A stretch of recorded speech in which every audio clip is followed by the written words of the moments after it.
HRDS India के president पूज्य श्रीमद स्वामी आत्मानंदी जी, यहाँ के DDC के चेयरपर्सन श्री केशव दत्त शर्मा जी, सम्मानित विधायक सुरजीत सिंह सलाथिया जी, सम्मानित विधायक श्री चंद्र प्रकाश गंगा जी, सम्मानित विधायक देवेंद्र कुमार मानियाल जी, श्री बलवान सिंह जी, जम्मू कश्मीर के चीफ सेक्रेटरी श्री अटल डुल्लू जी, जम्मू कश्मीर के DGP श्री नलिन प्रभात जी, DIG जम्मू रेंज श्री शिव कुमार शर्मा जी, यहाँ के DC आयुषी सूदन जी, SSP सांबा वीरेंद्र मनहास जी, विभिन्न सामाजिक और राजनीतिक संगठनों के सम्मानित प्रतिनिधि, सांबा के जिला प्रशासन के सभी वरिष्ठ अधिकारी, आमंत्रित अतिथिगण, मैं भूल गया डिविजनल कमिश्नर जम्मू श्री रमेश कुमार जी, प्यारे भाइयों और बहनों, सांबा का नाम सुनते ही मुझे लगता है कि लोगों का सर थोड़ा ऊंचा हो जाता है। क्यों सलाथिया साहब? सांबा की यह भूमि उन महान लोगों से भरी हुई है जिन्होंने साहस, वीरता के साथ इस मातृभूमि की रक्षा की, तप, त्याग एवं आध्यात्मिक ज्ञान के माध्यम से पूरे समाज को यहाँ के लोगों ने मार्गदर्शन देने का भी काम किया। अनेक नाम हम सबके स्मरण में है, चाहे वो राजा मल्लदेव हों, राजा सुचेत सिंह हों, ब्रिगेडियर राजेंद्र सिंह हों। इन महान योद्धाओं के शौर्य और बलिदान की इस भूमि में मैं सभी महान ऐसे नायकों को नमन करता हूं और सांबा के नागरिकों का अभिनंदन करता हूं। अभी आपने पूज्य स्वामी जी को सुना, डुल्लू साहब को सुना, यहाँ की DC ने भी अब आपके सम्मुख अपनी बात रखी और विनाशकारी बाढ़ का दृश्य हम सब ने वह प्रलयंकारी दृश्य देखा भी। दरअसल मैं जिस विश्वविद्यालय में पढ़ा हूँ वो दुनिया का, एशिया का सबसे बड़ा विश्वविद्यालय उन दिनों था और आप में से कुछ लोगों को मालूम होगा कि उसे पंडित मदन मोहन मालवीय जी ने निर्मित किया था। जब उस विश्वविद्यालय के निर्माण का उन्होंने संकल्प लिया तो उस समय पूरे हिंदुस्तान में, पाकिस्तान नहीं बना था, 5 ही केंद्रीय विश्वविद्यालय होते थे, लेकिन वो 5 केंद्रीय विश्वविद्यालय सरकार के पैसे से बने थे, जिसमें 4 हिंदुस्तान में थे और 1 पाकिस्तान में था।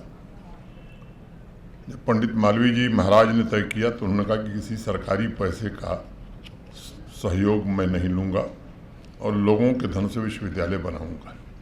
उस समय की ब्रिटिश हुकूमत ने जो शर्त रखी थी, ये बात मैं 1914 की कर रहा हूँ, कि 25 करोड़ रुपया इंडाउमेंट के रूप में आपको जमा करना होगा और 1.5 वर्ष में मालवीय जी ने 25 करोड़ रुपया 1914 में जुटाना शुरू किया और 15 अंत तक जमा कर दिया और 1916 में काशी हिंदू विश्वविद्यालय की स्थापना हुई। महात्मा गांधी भी गए थे। जब उन्होंने संकल्प लिया था तो उनके पास फूटी कौड़ी भी नहीं थी। देश के तमाम लोगों से चंदा इकट्ठा करके अनेक लोगों ने अपनी भूमि दी। देश भर से भिक्षा मांग कर 1-1 रुपया जोड़कर मालवीय जी ने ऐसा विश्वविद्यालय बनाया, मुझे लगता है कि शायद उसकी दूसरी मिसाल बड़ी मुश्किल से मिलती है। अगस्त में जब पूरे जम्मू कश्मीर में बाढ़, भूस्खलन से तबाही की सूचना मिल रही थी, या उसके पहले ऑपरेशन सिंदूर के दौरान अनेक ऐसे परिवार, रजौरी, पुंछ, कुछ जम्मू के भी, पूरी, करना, जिनके पूरी तरह घर बर्बाद हो गए थे, तो भारत सरकार, जम्मू कश्मीर प्रशासन, SDRF के अंतर्गत मिलने वाली सहायता राशि जल्द से जल्द लोगों तक पहुँचे, इसका प्रबंध तो प्रशासन कर ही रहा था। लेकिन जब हिसाब किताब लगाया जाता था तो ये बात समझ में आती थी कैसे अनेक भाई बहन होंगे जो बहुत गरीब होंगे और इस पैसे से उनका घर तो नहीं बन सकता है। और इसलिए हम लोगों ने भी तय किया कि मालवीय जी के विश्वविद्यालय में पढ़ने का कुछ असर क्यों, सलातिया साहब तो रहना ही चाहिए। इसी बीच मैं आभारी हूँ स्वामी जी का, इनसे मेरी मुलाकात हुई और सहर्ष उन्होंने पहले चरण में जो बातचीत हुई थी वो ऑपरेशन सिंदूर के दौरान जिन लोगों के घर बर्बाद हुए थे उन घरों को बनाने की बात हुई थी, चर्चा उन्हीं की हुई थी। इसी बीच मचैल माता के दर्शन के लिए गए अनेक श्रद्धालु प्राकृतिक आपदा में काल कवलित हुए। चिसौती गांव के अनेक लोगों के घर बर्बाद हुए। फिर बाढ़ और भूस्खलन, लैंडस्लाइड के कारण तब स्वामी जी से मैंने अनुरोध किया था कि अब ऑपरेशन सिंदूर का थोड़ा विस्तार करना पड़ेगा, काफ़ी लोग प्रभावित हैं।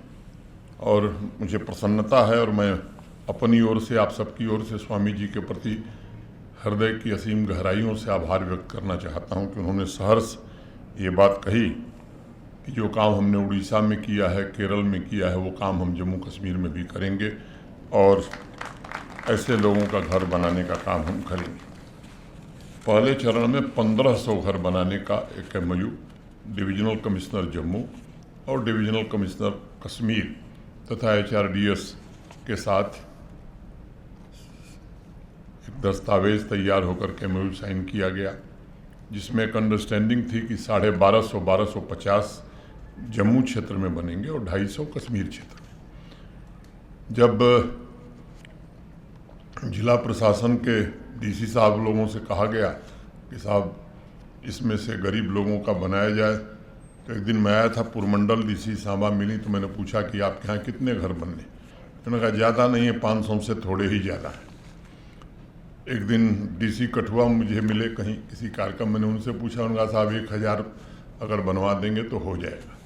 तो वो सूची मैंने कहा भाई देखिए ऐसा है कि ये बड़ा पवित्र धन है और इससे उसी का घर बनवाइए जो अपने खुद घर नहीं बना सकता है। जो खुद बना सकता है उसके लिए इस धन का प्रयोग करना ये बहुत बड़ा पाप होगा। तो आप लोग ज़रा चिन्हित करिए, जो जनप्रतिनिधि हैं उनसे भी संपर्क करिए और सही व्यक्ति का घर बने, ये मैं समझता हूँ कि बड़ा आवश्यक है। फिर DC सांबा ने आप सब लोगों के सहयोग से, अपने प्रशासनिक साथियों के सहयोग से 105 घर चिन्हित किए हैं सांबा जिले में। इन घरों के निर्माण का शिलान्यास आज हुआ है और जैसा डुल्लू साहब ने बताया, कंपनी ने ये तय किया है कि आज से अगले 6 महीने में ये घर पूरी तरह से बना करके पीड़ित परिवारों को सुपुर्द कर दिए जाएंगे। मुझे इस बात का संतोष है कि बिना किसी सरकारी मुआवजे के सांबा के 105 परिवारों के सिर पर छत HRDS के कारण सुनिश्चित हो रही है। मैं जानता हूं कि व्यक्तिगत विकास ही समाज और जम्मू कश्मीर के संपूर्ण विकास के लिए आवश्यक भी है, क्योंकि एक एक व्यक्ति मिलकर ही समाज बनता है और एक एक व्यक्ति का सामर्थ्य ही मजबूत सामाजिक आर्थिक नींव भी तैयार करता है और इसी से समाज आगे बढ़ता है। इसलिए 105 सिर्फ दीवारें और छत नहीं है, बल्कि ये सांबा जिले के सर्वांगीण विकास की बुनियाद है। 3 बेडरूम वाले प्रत्येक घर के निर्माण पर, जैसा डुल्लू साहब ने बताया, मोटा मोटी 10 लाख रुपए, 9,82,000 रुपये का खर्च आएगा।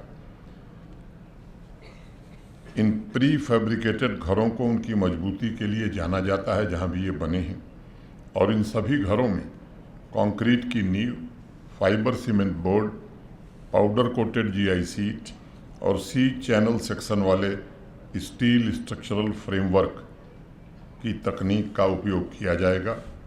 सांबा जिले में बन रहे सभी घरों के लिए जो कंस्ट्रक्शन मटेरियल का चयन हुआ है वो उनकी मजबूती, टिकाऊपन और प्रतिकूल मौसम का सामना करने की पूरी क्षमता रखेंगे।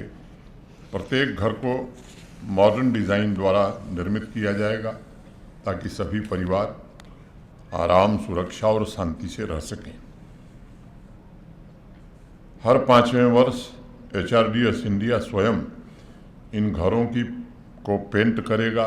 उसके मरम्मत का जो खर्चा होगा वो HRDS उठाएगी, परिवार को नहीं उठाना है।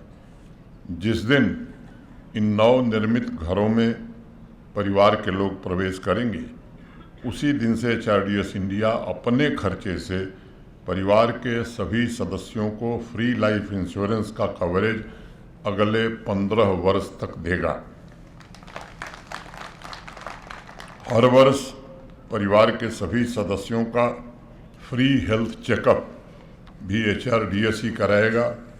और जैसा लुल्लू साहब ने बताया कि जिन इलाकों में कनेक्टिविटी है वहाँ बन रहे सभी घरों में इंटरनेट की सुविधा भी HRDS के द्वारा प्रदान की जाएगी, ताकि दूर दराज के इलाके में भी इनके बच्चे पढ़ सकें, आगे बढ़ सकें। स्वामी जी से मैंने अनुरोध किया था कि ग्रामीण क्षेत्र है, गरीब लोग हैं, तो अगर कैटल शेड और बाउंड्री भी बन जाए तो 1 पशु 2 पशु रख करके उनकी कमाई का जरिया भी बढ़ सकता है, जिसे HRDS ने सहर्ष स्वीकार किया है। मैं समझता हूं कि आने वाले 6 महीनों के पश्चात जब सभी परिवारों का मुखिया इन लोगों को घरों की चाबी सौंपी जाएगी, तब उस दिन मैं मानता हूं कि सैकड़ों परिजनों के भीतर एक नया आत्मविश्वास और सकारात्मकता हम सब देख पाएंगे और उनका उत्थान पूरे समाज को उत्थान की ओर ले जाने के लिए अग्रसर होगा। मुझे याद है 2020 में मैं जम्मू कश्मीर आया था। सांबा को तब से देख रहा हूँ। आज इसलिए बात मैं दोहराना चाहता हूँ, कुछ चीज़ें याद दिला देना आवश्यक होता है। 5 वर्ष में बेहतर इंफ्रास्ट्रक्चर, शिक्षा, स्वास्थ्य, रोजगार, समान अवसर और सामाजिक न्याय, ये माननीय प्रधानमंत्री जी की प्राथमिकता रही और उसी प्राथमिकता के आधार पर जम्मू कश्मीर प्रशासन ने काम किया।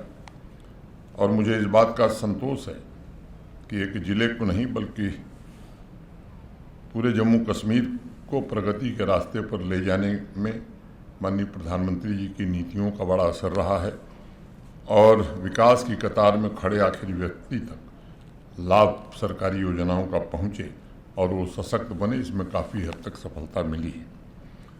अगर मैं सांबा की बात करूं तो मुझे याद है 2020 में जब पहली बार मैं डिस्ट्रिक्ट कैपेक्स और यूटी कैपेक्स का रिव्यू कर रहा था, तो सांबा जिले में 250 से 300 प्रोजेक्ट 2020 के पहले बनते रहते थे हर वर्ष।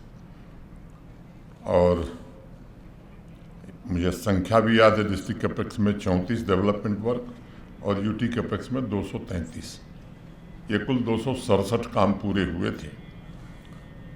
कोविड का समय था, लेकिन जिस तरह से कार्यशैली बदली, मैं कह सकता हूं कि हर प्रोजेक्ट के पीछे सैकड़ों हजारों नागरिकों की भाग्य रेखा लिखी रहती है और प्रोजेक्ट अगर ज़मीन पर तेज गति से नहीं उतरती है तो मुझे लगता है ये बहुत बड़ा अपराध है। और 2021 में जो रफ्तार थी सांबा की, वो लगभग 9 गुनी हो गई। 2000 प्रोजेक्ट 2021 में पूरे हुए और 22 में 2600 प्रोजेक्ट इसी सांबा जिले में पूरे हुए। 2023 में 2700 डेवलपमेंट प्रोजेक्ट यहीं पूरे किए गए। तो मैं समझता हूँ कि विकास की गति निश्चित रूप से आगे बढ़ी और मुझे इस बात की खुशी है कि जिस सामाजिक न्याय का संकल्प भारत सरकार की प्राथमिकता है, उसे मूर्त रूप देने की हर कोशिश की गई। अर्थव्यवस्था मजबूत हो, समावेशी विकास हो, सांबा और जम्मू कश्मीर के हर एक नागरिक के जीवन में गुणवत्ता पूर्ण सुधार आवे, इसकी एक ईमानदार कोशिश हुई है। आप सब गवाह हैं, मेरे पास आंकड़े भी हैं, थोड़ा सलाथिया साहब पढ़ दूँ ना। एम्स विजयपुर, कई लोग सवाल उठाते हैं साहब ये हुआ क्या। 1963.54 1963.54 करोड़। अब ये कल्पना में मैं समझता हूँ कि शायद किसी के रहा होगा, बनने के बाद बहुत लोग बड़ी बड़ी बात कर रहे हैं। ये विजयपुर एम्स अब पूरी तरह से बन गया है। अब ये सांबा का भाग्य कहूँ या सलाथिया साहब का मैं नहीं जानता, लेकिन सांबा में ही बना।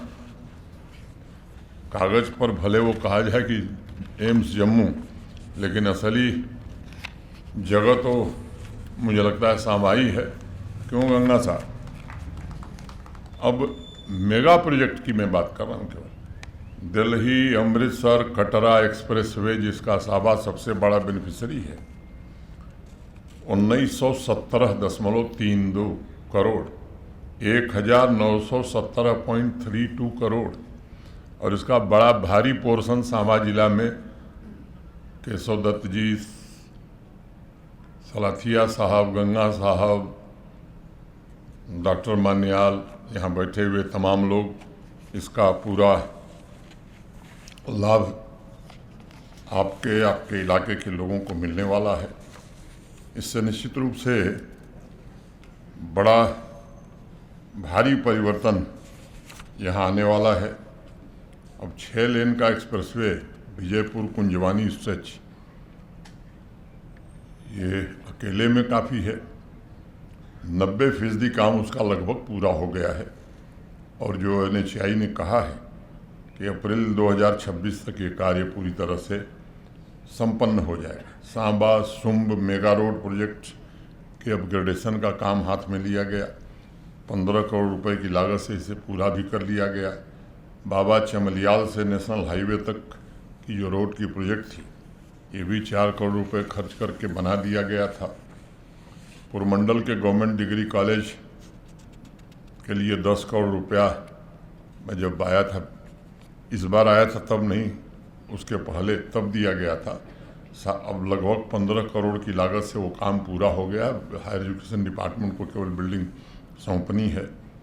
15 करोड़ की लागत से विजयपुर में ठंडी कुई इंटर स्टेट बस टर्मिनल का भी निर्माण किया गया है।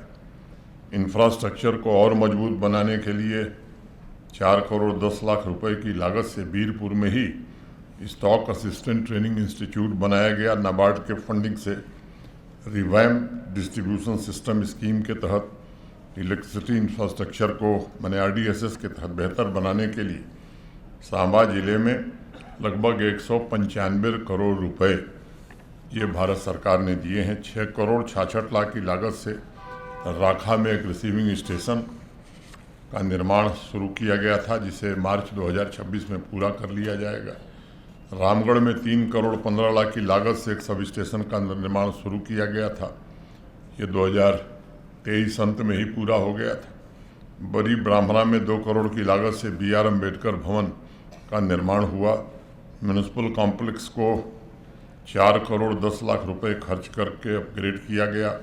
सांबा के नए बस स्टैंड पर लगभग 3 करोड़ रुपए खर्च करके मल्टी फंक्शनल कॉम्प्लेक्स का निर्माण किया गया। डिस्ट्रिक्ट हॉस्पिटल सांबा, जो यहाँ की बहुत बड़ी डिमांड हुआ करती थी, 10 करोड़ रुपए एक मुश्त दिया गया उसे खर्च करके। OPD ब्लॉक जो लंबे समय से यहाँ की मांग थी, उसे पूरा किया गया। 1 करोड़ 74 लाख रुपए खर्च करके प्राइमरी हेल्थ सेंटर राया सांबा का निर्माण भी पूरा हुआ। प्रधानमंत्री आवास योजना ग्रामीण के तहत 1648 घर सांबा में बनाए गए। पिछले 5 वर्षों में 66 करोड़ की लागत से नाबार्ड के तहत 22 अन्य प्रोजेक्ट शुरू हुए, जिनमें से 7 पूरे कर लिए गए हैं। 14 करोड़ रुपए की लागत से प्रधानमंत्री ग्राम सड़क योजना के अंतर्गत 7 प्रोजेक्ट पूरे कर लिए गए। अब इन गांवों को आर्थिक विकास की मुख्य धारा से जोड़ने में सफलता मिली है। अभी कुछ दिन पहले मैं पुरमंडल गया था।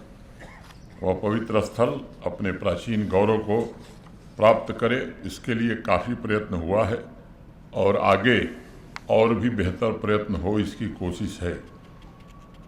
इन बातों का स्मरण मैंने इसलिए करा दिया कि कभी कभी याददाश्त हमारी बड़ी कमज़ोर होती है, तो बार बार याद कराना बड़ा ज़रूरी होता है।